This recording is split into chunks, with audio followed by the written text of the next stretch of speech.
who's serving at present as the associate professor and the director of the Korean Studies section at Paris Diderot University or Paris 7th University. He's an historian of late Chosŏn Korea and also Qing Korea. China. Qing, China. Qing and Ming also, China. With a focus on religion and law. He also published an award-winning monograph on French-Korean encounters in the 19th century. So tonight he's going to share with us some of his research results of French expedition over Ganghwa Island in 1866. So without further ado, 50th anniversary. That's right. So 100th anniversary. So 150th anniversary. So without further ado, let's welcome Professor Roux with a big round of applause.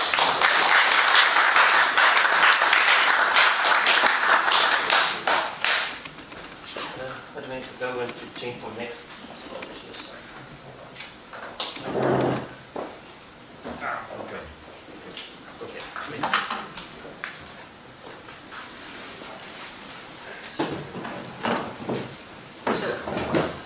Good evening, and it's a real honor for me to be here with you today. And I would like first to thank Brother Anthony for giving me the opportunity to present my modest work on the French expedition of 1866. So this year is, as was just mentioned, the 115th anniversary of the expedition. And the expedition precisely took place in October and November. And 150 years ago, on October 25th at 7 p.m., I guess, or 7:30 p.m., I guess most of the French fleet was perhaps in Ganghwa or in the near island, waiting for Koreans. And actually the French fleet arrived a few weeks earlier with the official plan to establish a protectorate in Chosån. But the naval campaign completely failed, and the French troops stayed on Ganghwa Island for a month and they finally withdrew. That's, well, the expedition in a few words. But maybe I should start with the reason that led me to this topic. I started working on this French expedition something like 10 years ago when I was preparing my third MA degree in Paris, and I was working on my dissertation at that time. And this MA degree was revised and revised and revised for several years, and it was finally published in a small 460 pages monograph. So entitled in French, so the Cross, the Whale and the Cannon, so French policy toward Korea in the mid-19th century. And there is also kind of, let's say, family history in this book. Well, my ancestors did not take part in this invasion or expedition or whatever, but well, in 2002 when I met a Korean guy in Daejeon, a guy who would become a few years later my father-in-law, when we first shake our hands, and then so I said "안녕하세요," and we responded, well, this is not that I don't like you, but I mean, you French guy stole our national properties in 1866, and my great-great-grandfather was also fighting with the French at that time, and he lost his hand. So, okay, yes, well, sorry. So, well, it was not that good, well, but I won this go. Anyway, so that's part of the family history. So this expedition, so this expedition has, I would say, several names, or several denominations, sorry, it's very good.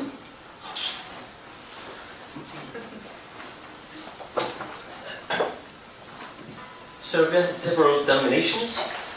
So in France or in the West, it's usually called the French expedition, or the Kanwa incident or the French invasion. And in Korean too, you have several possibilities. Well, the most known one is the foreign disturbance of the pyōngin year, which means 1866. And sometimes you also have in Korean the French-Korean War, the Jogul Jeonjin. These are the most common names of this expedition. But well, in the 19th century there was also several names, Korean names for the expedition, but I didn't put them here.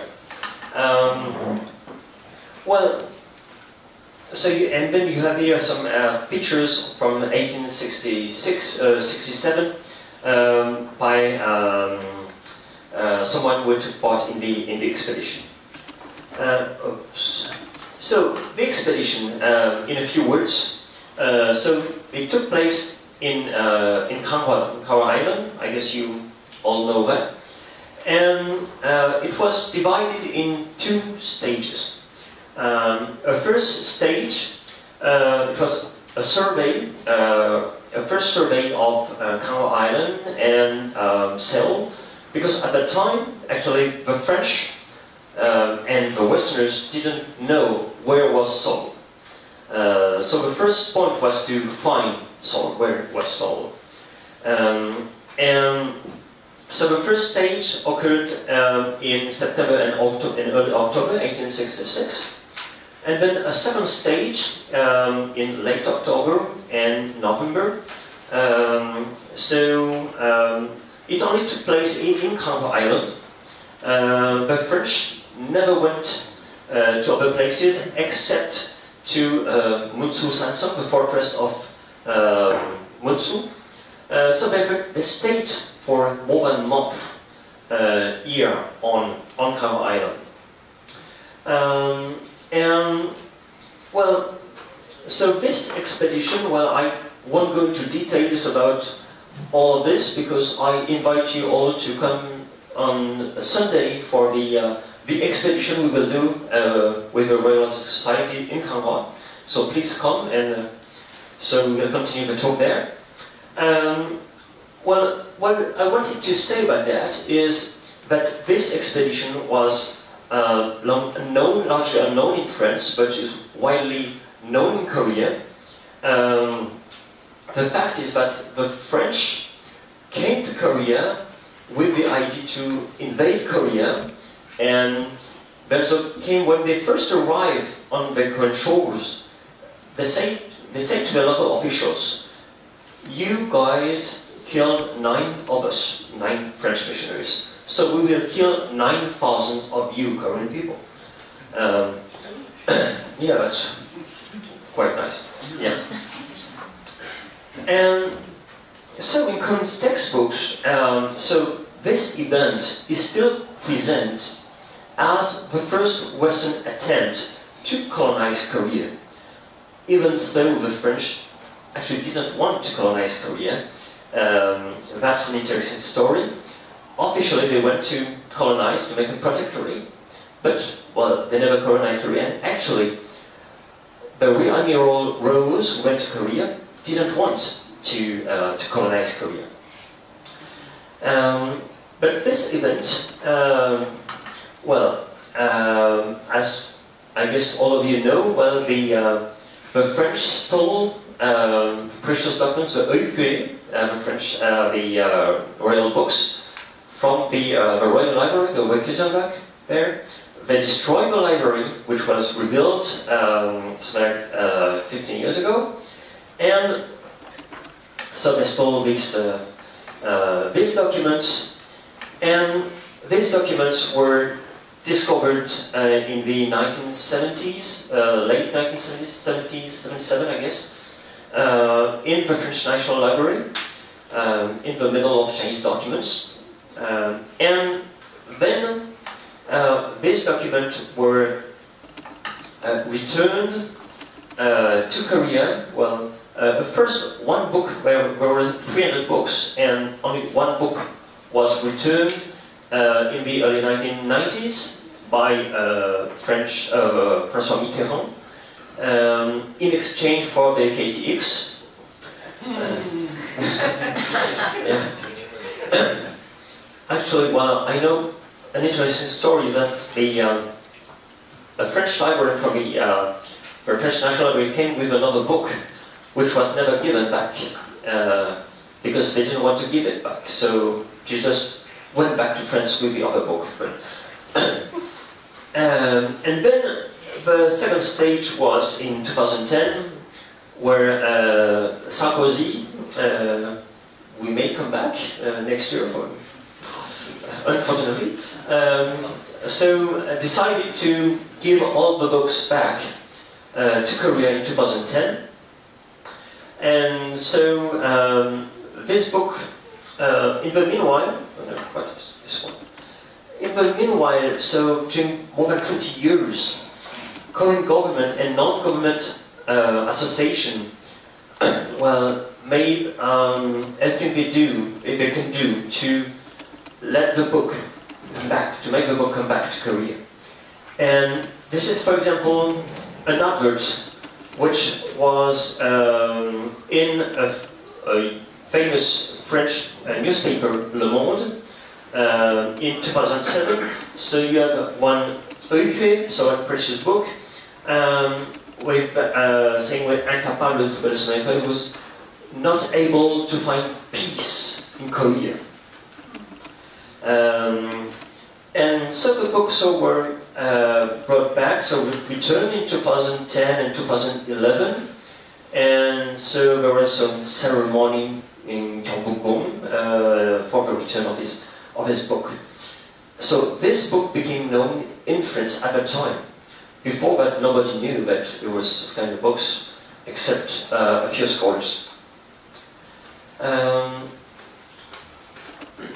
So, the expedition, actually, well, I didn't write my book before, well, I would say, well, I would say that in order to let the book come back to Korea or to let them in France, well, my book was published just 1 year after the book was returned. Actually, my interest in this topic was for two reasons. First, because in 1866, the French pretended they could invade Korea, although they only had 500 soldiers. Well, you have some of the soldiers there. So with 500 soldiers, without knowing where it was Seoul. So it was quite impossible. So why? And second, because Korea used to be presented in Western sources as a poor country without any resources, and very far in Northeast Asia, so quite useless for the French. So I guess all of you know that the two clichés of the Hermit Kingdom and the Land of the Morning Calm were coined or appeared at that time. So basically there were two reasons why I came to this topic. And so why the French only stayed in Kanhwa and did not go to Seoul.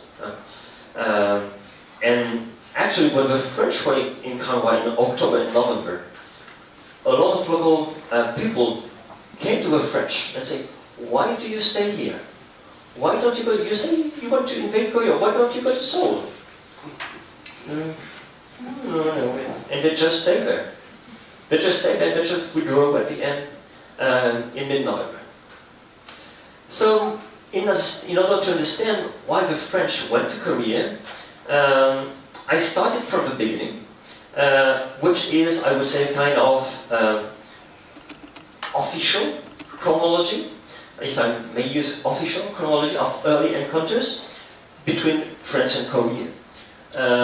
As you can see here, all these major dates are all finishing with the years, all finishing with 6. So in 1836 you have the arrival of the first French missionary in Korea, so Pierre-Emmanuel from the Paris Foreign Mission Society. Then in 1846, then you have an expedition of Rear Admiral Cecil on the southwest coast. and it demanded an explanation for the execution of 3 missionaries in 1839. Then in 1856, so there is a survey of the Korean coast by another Rear Admiral Guérin, which was ordered by Napoleon III. Then in 1866, I guess you all know the execution of 9 missionaries and several dozens of faithful. Sorry for the 2F. And then the extent over. First piece was in French, so I put it in English. So sorry for all this problem. So there's a political expedition ordered by the chargé d'affaires in Peking, Henri de Bellonnet, and it was led by the Rear Admiral Roux. And then 1876, you have 2 French missionaries entering Korea once again, and then 1886, so the French-Korean Treaty. So basically all years with 6. So what I try to do in my work is to go between every 6, to see what happens between the 6. And I think quite a lot of interesting things. Quite a lot of interesting things. And if you look at the website of the French embassy in Seoul, then you see you have already 6, 86, 36, or 39, 46, 66, 66. So it's 86. It's all 6. So once it's kind of official chronology. And so I try to go beyond that. The problem with that is that usually, well, the expedition of 1866 is used as an explanation for everything. Everything is settled about 1866. Right? This is, well, somehow true, but, well, you cannot just say, but, well, with 1866 you can explain everything. And then, I would say maybe a second problem is that, well, the early history of French-Korean encounters is usually associated with Catholic history. And there is perhaps too much on Catholic history. Well, I also work on Catholic history, but I think that maybe too much has been said, too much has been done about Catholicism in early encounters between France and Korea. You have here some point, I guess, yeah. So you have Bishop Bernard was beheaded in 1866. And he used to travel, I guess some of you may know that French missionaries used to travel with this kind of clothes, what we are called in Korean sangbok, so the clothes used for mourning. So in this way, so you can't see the face, so that was the reason why they used this, these clothes. And this drawing was done by this missionary, Ridel, Father Ridel, who became bishop at the end of his life. So Ridel, you have him here in Paris in 1860, and then you have him as a Korean guy in 1866. Actually, Ridel was the missionary. Well, at that time in 1866, you had 12 missionaries in Korea. 9 were executed, only 3 remained, and they all fled to China. And the first to flee to China was Ridel. He first went to North China and then to Shanghai, and it is in China where he took this picture. Well, this picture was taken with 3 Korean converts. And then Ridel went back to Korea with the French fleet as a kind of guide and translator or interpreter for French.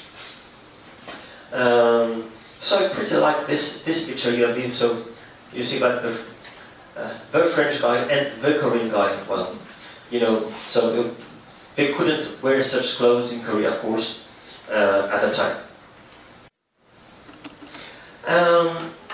Then just to go back a little earlier, before coming back to 1866, just that's the main interest of the French at the time, in the mid-19th century, was of course China. Of course China, but there were also several interests, you know. Of course, Korea, Vietnam, Ryukyu, or nowadays Okinawa, and Japan. And you see that all these countries were related. They were all around China. I mean that, for example, when you read French correspondence, French letters written by officials and consuls and naval officers, Korea is almost always associated with Vietnam, or with Japan, or with Ryukyu. Korea is, well, in the 1840s and 1850s, it always never come alone. It's always with these other countries. And the aim is to enter China.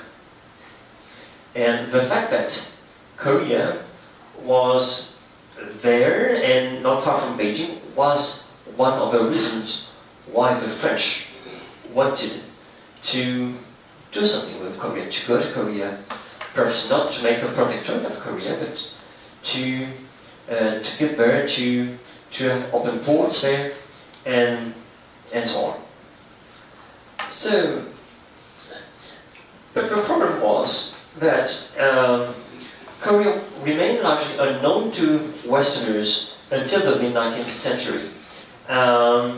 I drew this arbitrary line between Canton and Nagasaki, which was, I guess, the northern limit of European commercial routes before the mid-19th century. Before the mid-19th century, Westerners, well, with the exception of missionaries, clandestine missionaries, I mean, did not go up, not for this line. And the only Westerners who went north of this line were actually sailors who were shipwrecked in Korea. Before the 19th century, usually, or before the early 19th century, you never went to Korea because you wanted to go to Korea. You went there because of a storm or tsunami or something, but never because you wanted to go there. So that's an important point, I think, to understand. So the fact that Korea was largely unknown at the time.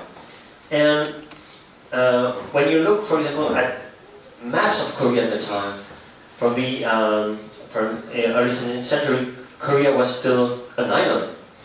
And then it slowly took the shape of what Korea is today. The best map of Korea before the late 19th century is this one, from the 1732. And the following maps were, I mean, basically the same maps, but as you see on this map, you have not, well, city names or place names, and if you see here, you have Qingqi-dao. Qingqi-dao, do you know what is Qingqi-dao? It's Gyeonggi-do. The fact that before the mid-19th century, Seoul had two names. One was Seoul, something like for Seoul, and the other one was Qingqi-dao, which was the Chinese pronunciation of Gyeonggi-do. And because Gyeonggi-do is not a city, well, Qingqi-dao was in the middle of Korea. And in the mid-19th century, some of the French rear admirals thought that they could reach Seoul from the East Sea. And it was easier to reach Seoul from the East Sea than from the Yellow Sea. Actually, well, there were some, well, they said, well, it was easier to get to Seoul from the East Sea, but I'm pretty sure that they didn't believe one word of that. Actually, there were, I guess, two reasons for that. Because they were more interested in the eastern coast than in the western coast. One reason was the whaling industry, whaling ship, at that time, French whaling ships were going the East Coast and almost never on the West Coast. And the second reason, I will come back later to this reason, was the Russian fleet in northeast China. So the idea was to have one or several open ports there on the East Sea, especially in nowadays Wonsan, in order to prevent the Russian threat in East Asia. So, then so you have still almost the same maps there. And basically, when the French fleet went to Korea in 1866, they had to rely on this kind of maps. They didn't have, I think, better maps than this kind of maps. Another problem with the knowledge of Korea at the time, I know that many of you here understand French. The fact is that here you have perhaps the best known French dictionary, which is still used today. And in the first edition, it's called the Roux. And in the first edition, you see in 1866, you have an entry for Corésien, which means is sometimes said for Korean, which means Korean. And we also say Coréen, which is, even for nowadays, it's been strange. Well, I mean, Corésien, it's today, if you say Corésien, it's the native place of our beloved President, François Hollande. So it's, I mean, in the middle of nowhere in France. So basically, Korea was in the middle of nowhere. And if you look, well, in English, you have the same thing, actually. If you were Korea and Koreans in Western source at that time, well, you have in French and in English, you have, well, Korean code C and K, and in English you have code K, C, or double R. And then for Koreans, you understand Korean, Korean, Coresian, Coresian, Korean, Korean.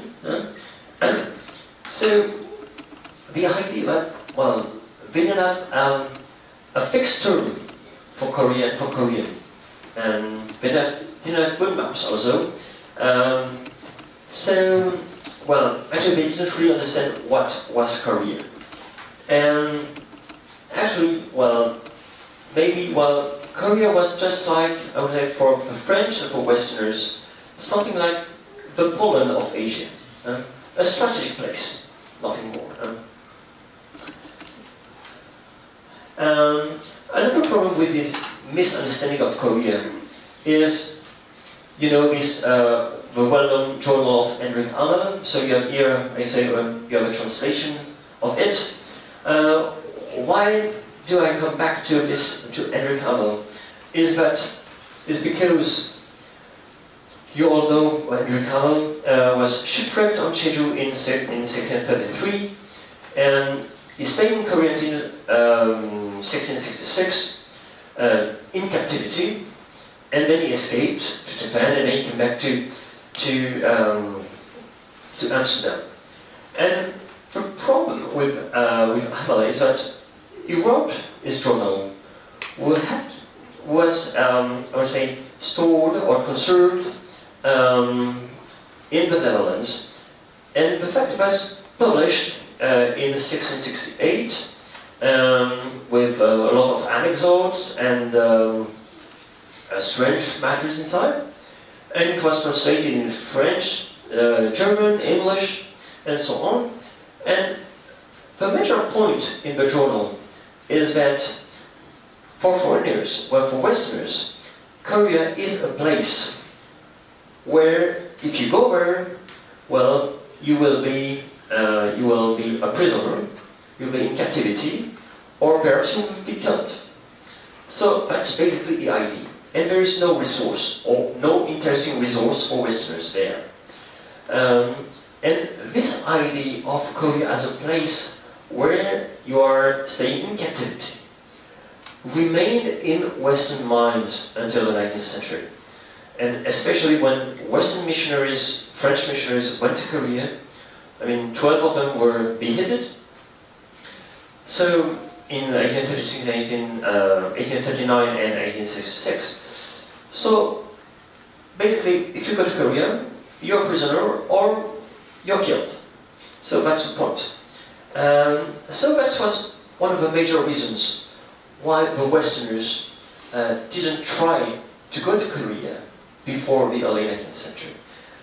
But it also became actually one of the reasons, I mean, in the 1850s and 1860s, precisely one of the reasons why we Westerners should go to Korea, because this place is not safe. We have to secure this place to avoid this kind of problems. And this is, so it's the ship, the Sparrow, which was rebuilt in 2003 for the 350th anniversary of the shipwreck. Anyways, you can visit its museum now in Jeju Island. But what I wanted to say is that Korea was unsafe, and a well-known example is, I guess a lot of you may know this, the incident of General Sherman was an American ship who went to Pyongyang in 1866 in the, I don't remember if it was August or July, anyway, in August, thank you. August 1866. And, well, all the Americans were killed, and North Korean historiography says that the grandfather of Kim Il-sung took part, or led the North Koreans against the first American imperialist aggression of Korea. And you even have this this movement in Pyongyang, which commemorates the Nije Timnakson, so the imperialist ship from the imperialist, American imperialist, the Chosŭn Ho, and so this in commemoration of this event. And there is even a stamp in North Korea that this event, so the Nije Timnakson, the imperialist, the American imperialist ship. So this is the most well-known shipwreck or incident at the time. But on the French side too, you have several incidents. At the beginning of my talk, I told you that in 1846, a real admiral called Cécile went to Korea because he demanded an explanation for the execution of 3 missionaries. So he left, this one. So he left Canton, went to the Ryukyu, to Japan, and then to Korea. You see, I told you that Korea is always linked to Japan, Ryukyu, or Vietnam. And then, so he went there, so he couldn't find someone. Just said, okay, I leave a letter to the government, and I will come back next year to give the answer. And the next year, his successor, Lapierre, so he left Canton and went to Korea, and with 2 vessels, and the end was a shipwreck. So, humiliation. We went to Korea for an explanation, and we just asked for food, just for help. So, and when you look at French sources, this event was presented as an humiliation for 20 years. Until 1866, we have to do something because of this humiliation. So it was one of the reasons why the French wanted to go to Korea also in 1866. Another one is another shipwreck, not that well known, a shipwreck from a whaling vessel in 1851, so the naval, which was shipwrecked here in the Beijing Island. And it was rescued by the first French consul in Shanghai, Montigny. And there's, I wrote an article in French on this topic. I think this story is fantastic. Because it's the first, I think, I may be wrong, but I think it's the first Western consul to have been in Korea before the opening. It's not that well known, but he went to Korea, he drank alcohol with Korean officials, he brought back the wine bottles to France. I saw the bottles are preserved near Paris in a museum. I forgot to put it on the PPT, but and he also brought champagne to Korea too. So it was the first opportunity for Koreans to drink champagne in 1851.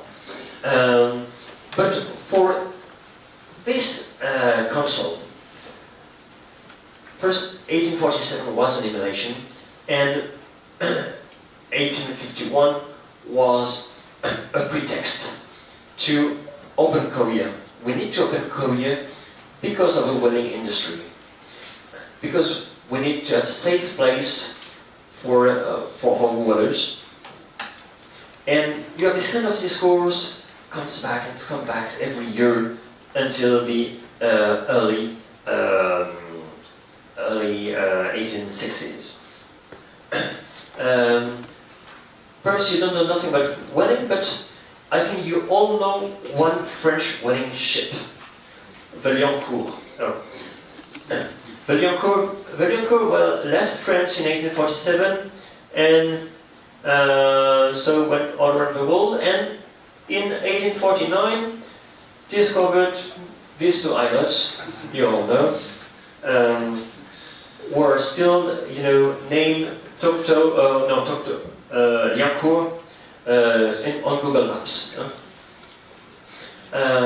So that's, I think, whaling. It's a very interesting aspect of the early French encounters just before the foreign disturbance of 1866. And then in the 1850s, you see that beyond 1856, French rearguers were quite interesting in Korea, as you see on this map. Two French rearguers went several times to Korea from 1852 to 1856. I remind you that at that time, the 1850s is the Crimean War. And the Crimean War was not just on the western part of Russia, it also took part here in East Asia, between the Russians, because the Russians were already there, and the French and the English fleet too. So basically, all of this survey were to find the Russians there, and to survey Korea.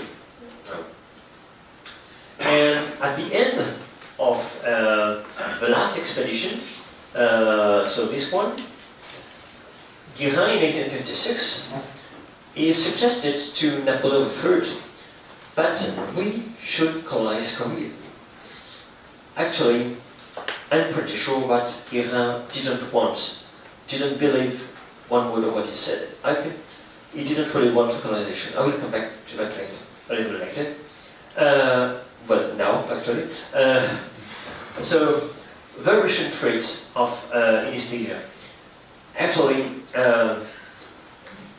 the Eastern Siberia became Russian territory in 1860, after the Second Opium War.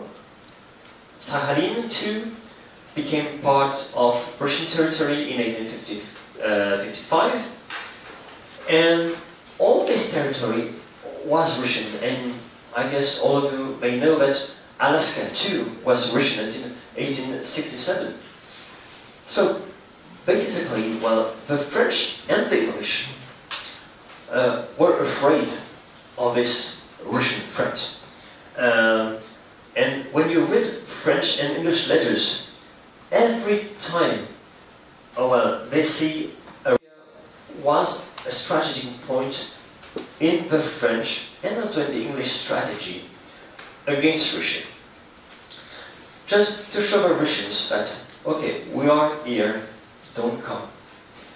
And when you see, well, Russian sources, well, I read Russian sources through translations, but you have the same kind of discourse But on the other side around, the Russians are afraid of the French and the English. And they don't want the French and the English to go north. And this is the reason why. So the Russians were interested in Korea. Just the way Korea is a kind of our territory, don't go, don't come. And this kind is, well, not exactly clearly mentioned in Pierre-Emmanuel's letters, but actually it's pretty clear when you look at the situation in the mid-19th century. Another reason was the issue of Catholicism in China. Actually, on this map here, you have all, all the territories which were administered by French missionaries in 1866, in gray. Basically, most part of China were administered by the French. And the problem is that from 1860, Catholicism was authorized in China, but local officials and local people still didn't want Catholicism in China, and the result was a lot of anti-Christian incidents. This picture here actually is from 1891, but this is the only good picture I could find to show the kind of nature of anti-Christian incident. And the idea of the French, especially the chargé d'affaires in Beijing, was to, I would say, how to say that, to attack Korea, just to show the Chinese that, you should protect the French, French missionaries. Actually, I will come back to this one later. The idea is, later I had no time to translate in French and in English, sorry, but basically a letter from the chargé d'affaires to the Ministry of Foreign Affairs in Paris says that, well, if this, the news of the martyrdom of our fellow French missionaries and local current Christians is not followed by a kind of revenge, then the life of 500 missionaries in China will be in danger. So it's pretty clear in this letter. And this is the reason why, not this one, this is the reason why the same chargé d'affaires in 1866 wrote this kind of letter when the same day on which the King of Korea laid his hand upon my unhappy countrymen was the last of his reign. He himself proclaimed his hand, which I in my turn solemnly declare today. In a few days our military forces are to march to the conquest of Korea, and my august Emperor, Napoleon III, reserves the right and the power to dispose of the country and back and forth as he sees it, as he sees. And actually, the same letter was translated in Chinese and sent to Prince Kong, who was the head of the Zhongli Yamen, so the Office for General Management, which was actually the kind of ancestor of the Ministry for Foreign Affairs.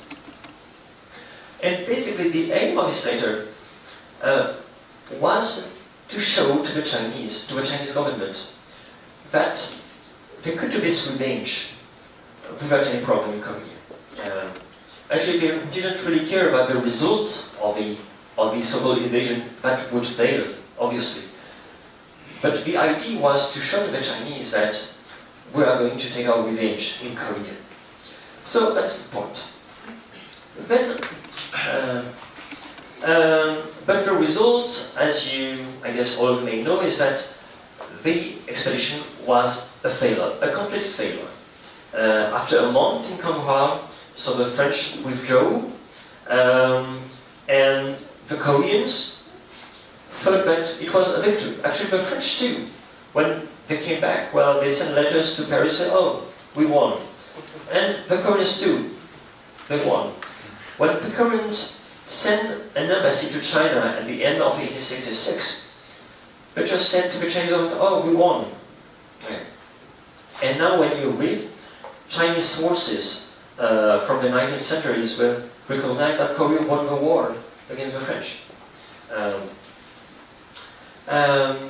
And one of the consequences is that, well, the Taiwan, so the regent, so closed the country and gave some awards to kind of for example, to Yang Han-su, the colonel who won the war against the French. Now, if you go to Kanwa on Sunday, you will be able to see this story about so the colonel Yang Han-su, who is St. John B. So the story with the showing that we won the war against the French. And then I guess you all know this this well-known study, the Chokwabi. I always forget how to translate in English, but this kind, you know, when the foreign warriors invade us, not to lead a war against them. It's to I would say to make peace with them, and to make peace with them is to sell our country. So I think this one also, I guess, is maybe in Kanwa. I may have taken this picture, but anyway. So that was one of the conclusion of the expedition. Another not well-known fact about this this expedition is that on the Korean side, next to the military response, the Chosŏn government also required diplomatic support from Qing China and Edo Japan with more or less success. The idea to require diplomatic support from China is quite obvious.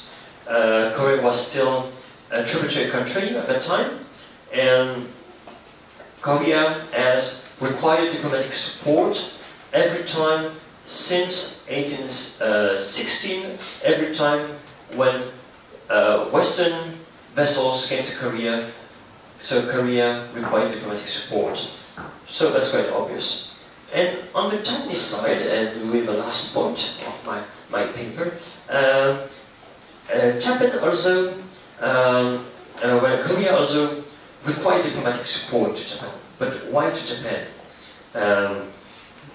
Actually, in the mid-19th century, Japan suggested to Korea the opening of Korea, but Korea refused every time, until 1876, as you know. However, in 1866, Korea requested the help of Japan against the French. And the reason is quite interesting. But to understand that, we have to go back to the 17th century. Because in the 17th century, Edo Japan carried a very severe anti-Christian policy, and at that time requested Korea its help to eradicate Catholicism. So concretely, at that time, Japan requested the Chosŏn government to prohibit Christianity and to cooperate with Japan. Because Catholic converts at that time used to disguise themselves as merchants.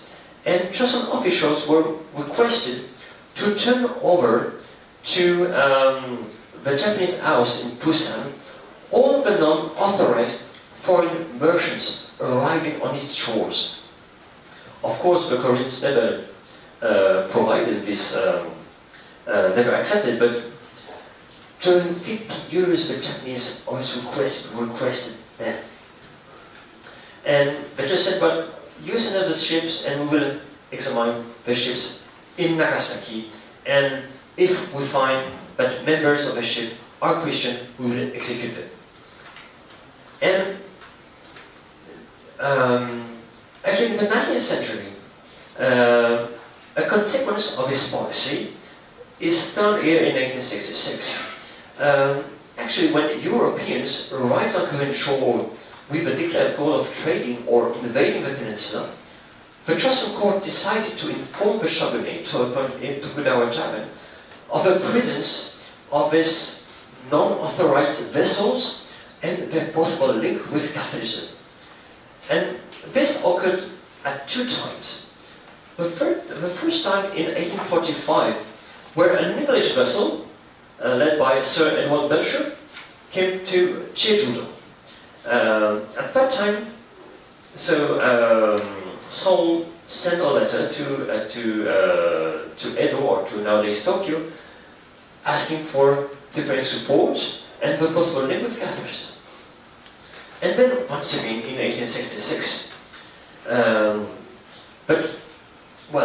so the Chosŏn state hoped to obtain Japanese support in order to repel the Western vessels, but these efforts finally proved unsuccessful.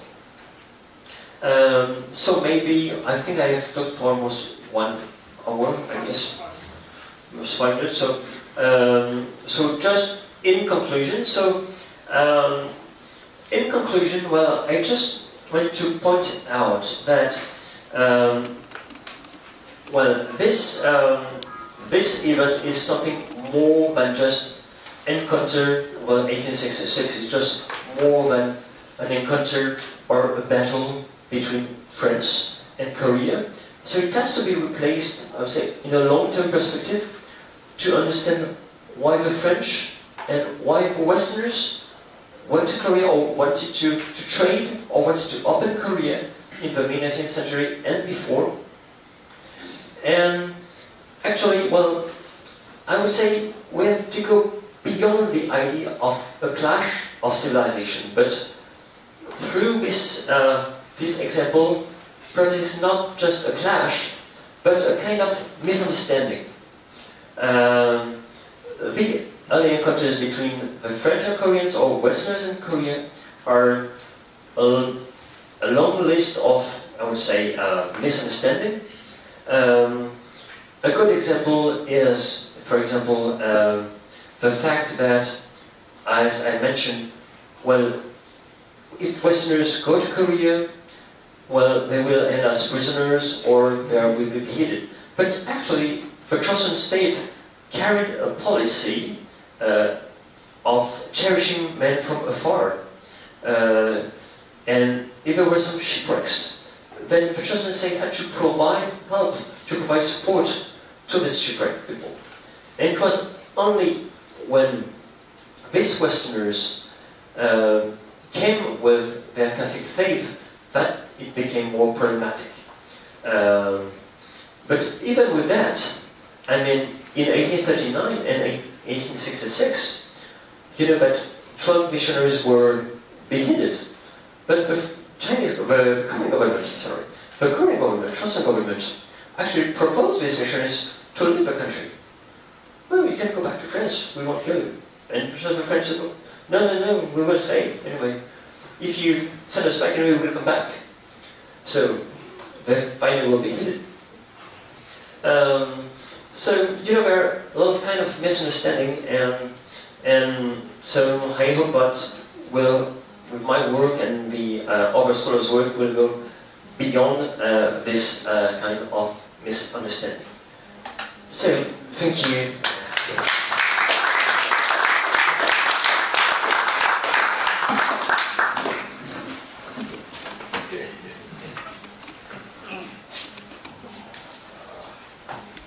I think Professor Roux can entertain a few questions from the floor. So the first one. What is the status of the Uyghur now? Is it still officially French? Yes, it is still French. It's what we call in French a location, which is what it has to be, it was a loan, yeah. It's 5 or 10 years loan, 5 years. But still, but we all know that, well, the Uyghur will never come back to France, of course. But officially. But it's a loan, yeah, it's a loan. Yeah. Because the French law doesn't allow... Yeah, because the fact is that every document which entered the French National Library became the property of the National Library, French, and it couldn't be loaned or it couldn't be given to someone else. Books cannot be taken out of the library. So you cannot return the book. Yeah. Yes, thank you very much, very interesting. If I can just push you a little 2 points and see how far we can go. The first one was on the red line that you drew, which was very interesting and informative, and it occurred to me already before you brought in the Russians that we've got Russian foreigners operating in that area and trying to enter Japan.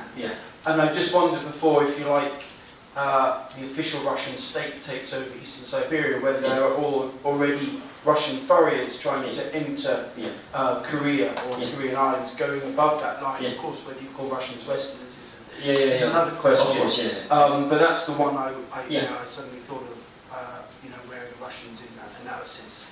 And just secondly, in terms of Hamel, my reading of Hamel is that he's a little more unkind to the Koreans, basically because he's held here as a slave. I would kind of side with Hamel and say, well, that's going to give you a pretty good idea of what happens to you if you go to Korea. Pyōngin, of course, I don't know too much about Pyōngin, but he kind of integrates himself into the society. But Pyōngin was not well known about Westerners who didn't go to Korea before that time. Is it only through Hamel that we know about Pyōngin? Possibly, I don't know.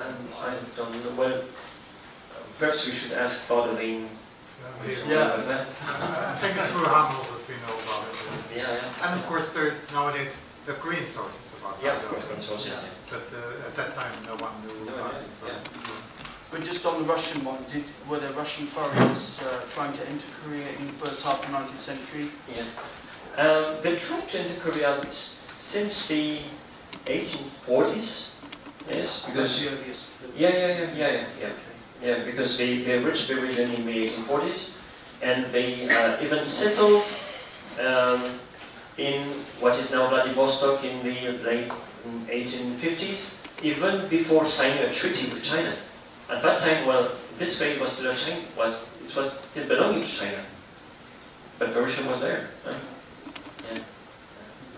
I think people don't always realize it was 1860 that the Russians played that trick on China and got China to surrender its huge territory, and the link between the frontier, common frontier between Russia and Korea only dates from that. Exactly.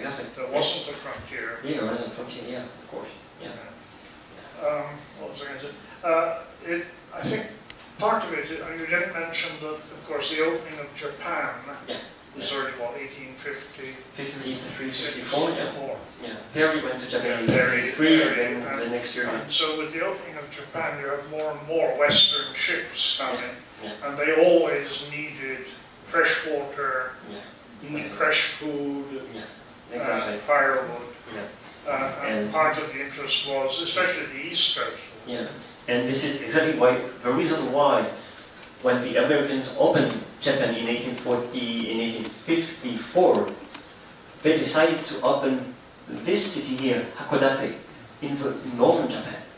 There's nothing to do there, just for well and because of Russians. But in terms of trade, there's nothing.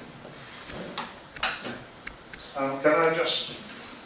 There's copies of transactions because one of the young officers on the French expedition, Henri de Bellonnet, I have a kind of fond feeling for him. He was only 22 at the time, and so he was a young guy, and he resigned from the Navy, and he was already an artist, and those pictures and their whole series of them, actually this is the first real source of many pictures, and because he did drawings which were then published in in various reviews and magazines. And this Henri de Bellonnet then went to France, resigned from the Navy and became an artist, full-time professional artist.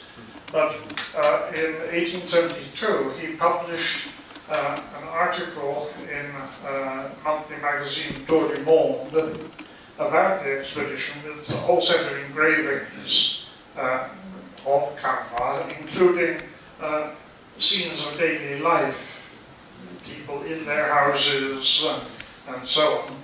And in this article in the Tour du Monde, he does not mention any fighting, although he was actually in the last battle that he mentioned, early November 6? Last one. So Chosŭn, yes. Yes, November 6. The French marched down to Chosŭn temple, which was surrounded by a wall, a battlement, and they thought it was empty, although they'd been told that there were soldiers hiding. The gate was open, they couldn't see anybody, so they sort of went towards it, and suddenly they came under fire. And he was right in the front, he was one of the front guys. And he said, but why I'm interested in here, there is a text which he wrote during the expedition. It's the most lively sort, because it's day-by-day diary. And I have undergone my baptism of fire. Because he was, there were bullets all around him, but he wasn't hurt. 30 of the French were wounded, nobody was killed. Tomorrow, October 26th, is the anniversary. Tomorrow is the anniversary of early in the morning. It was early in the morning, 7 o'clock in the morning. About 70 French military, whatever they are, soldiers, sailors, went across the river to the mainland, to this Chosōn. And again, they thought it was empty.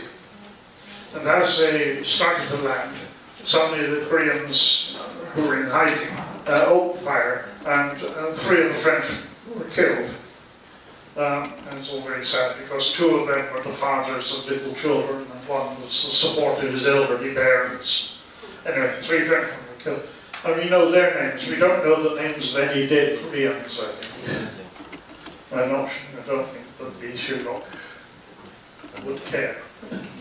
But, of course, the French did kill Koreans then also, on that day as well. So I translated Joubel's day-by-day account, and that's in the transactions. If you remember, you get it free, but if you don't buy some.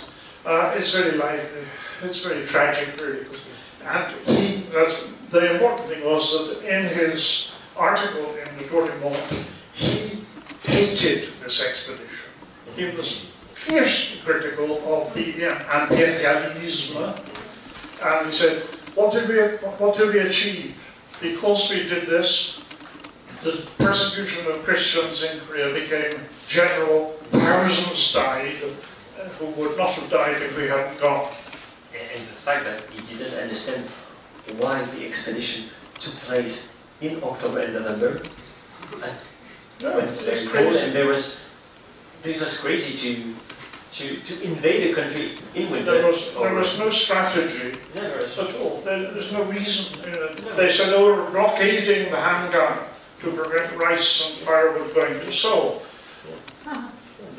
Well, the idea was to show that we are here, and to show to everybody that in China too, we are here. It's very funny, really, in a way, reading the reports that they were about. Roux said, we taught them a lesson. And all the other foreigners in Shanghai said, yeah. You went, you didn't achieve anything, and you came back. So in a sense, it's a non-event. A war that never happened.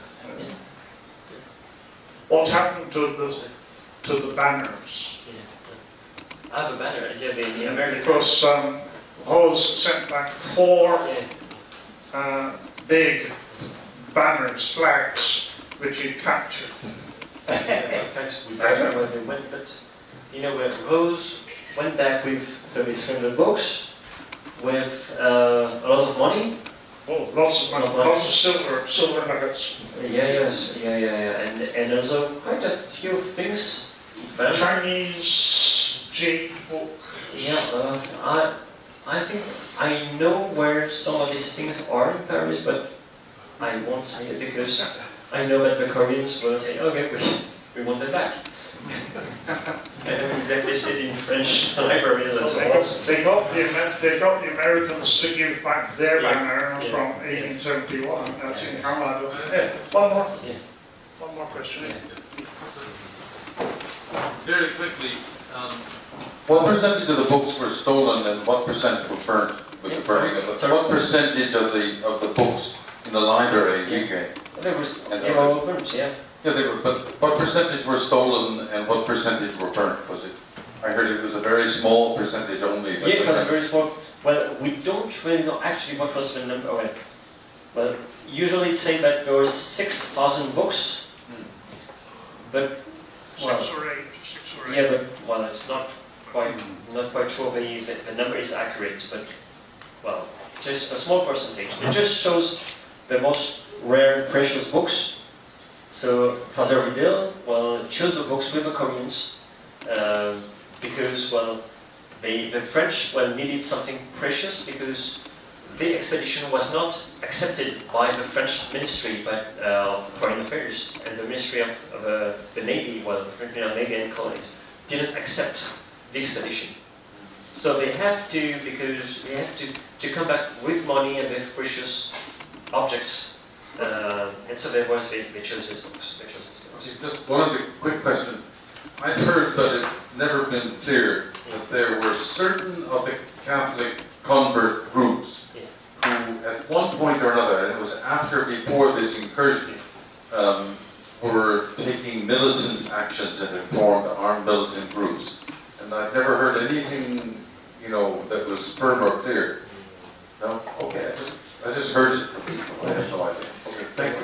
Well, in French letters, well, it's the French missionary is said to be to Randall Rose that when you go to Korea, Korean Catholics will come with arms and so we will help you, but then didn't show up.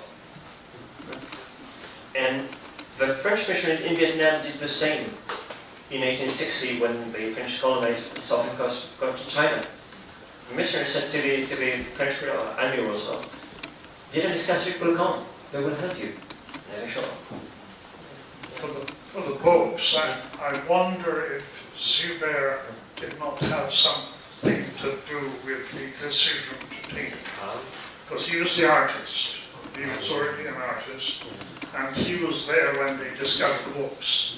Pretty well. So wow, look! That he might have been influential in the decision not to destroy everything. Look at these pictures, Bob. Maybe. You'll never know. Oh, thank you very much. I have two technical questions. One is when you showed the early map of Southeast Asia and China and Korea, Ryukyu and Japan. You mentioned that Korea was, in those early days, associated with Vietnam. How was it associated with Vietnam in those days? Because you have Vietnamese in the south, Korea in the north, and the idea was, because it was difficult, to open China and to have the, so the idea was to have, to secure a place in the south, near the open ports. You have the open ports in Hong Kong, Macau, and Canton. So the idea was to secure a safe place in the south of China or in the north of China.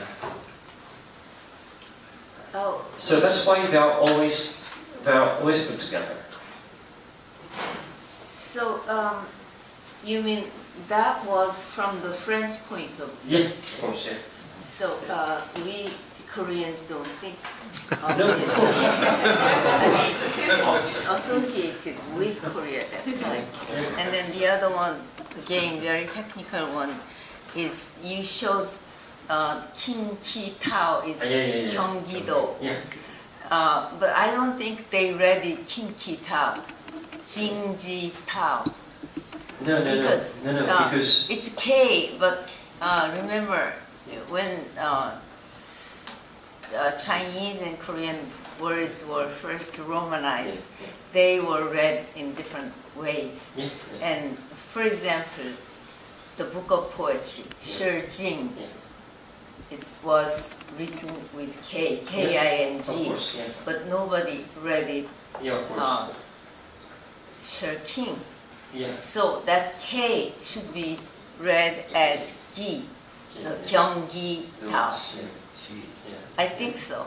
That's the way how things, I mean, romanization were presented in different countries. And I think, well, I'm not a linguist, but the I'm not either.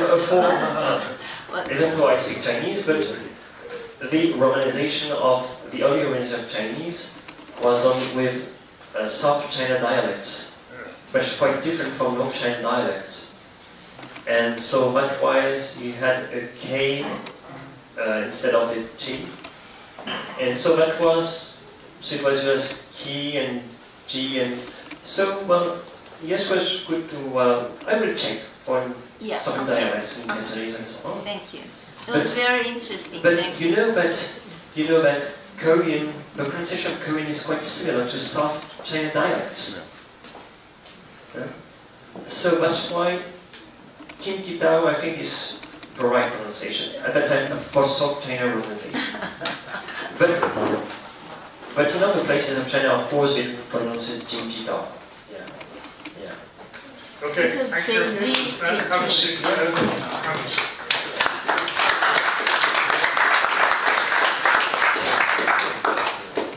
Yes, thank you.